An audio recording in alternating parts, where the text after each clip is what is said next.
Hey everybody, I'm going to show you how to mix up the shellac flakes with alcohol. It's basically you're dissolving the shellac flakes into a solution using denatured alcohol. I get this one here, the Clean Strip Green, because it's got less toxins in it.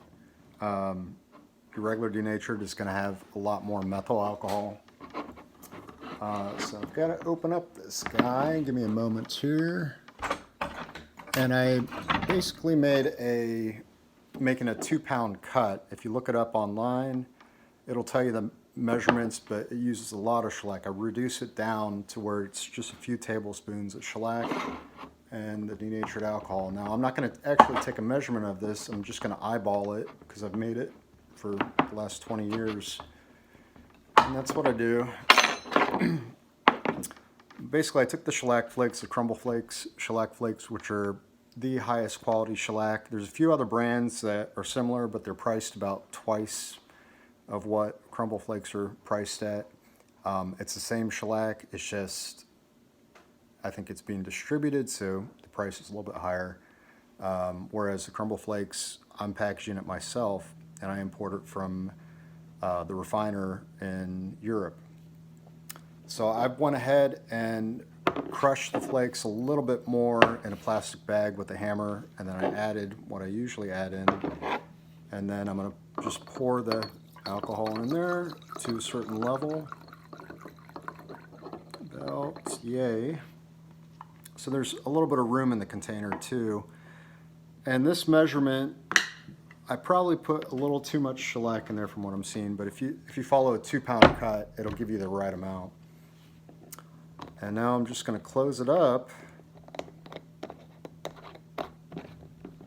And this is important. Unless you grind it to powder, it's going to take some time to dissolve.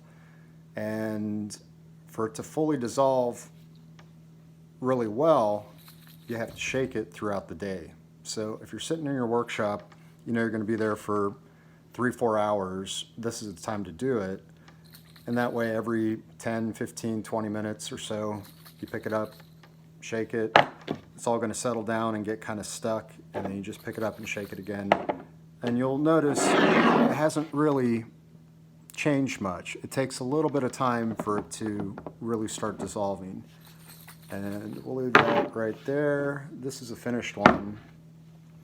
That's basically the same thing I did. And you can see this one's fully dissolved. You don't have to strain it. With other shellacs, you have to strain what's left over. With the crumble flakes, it'll all dissolve, 100% of it. And it's so pure. It's working with it comparatively to other shellacs. You'll notice a difference.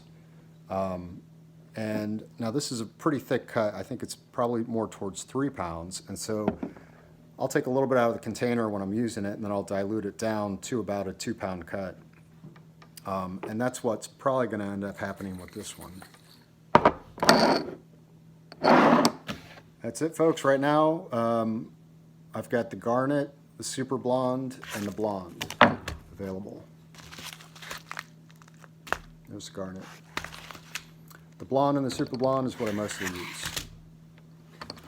If you have any questions, put them in the comments below. I'll try to answer best I can, or send me a private message.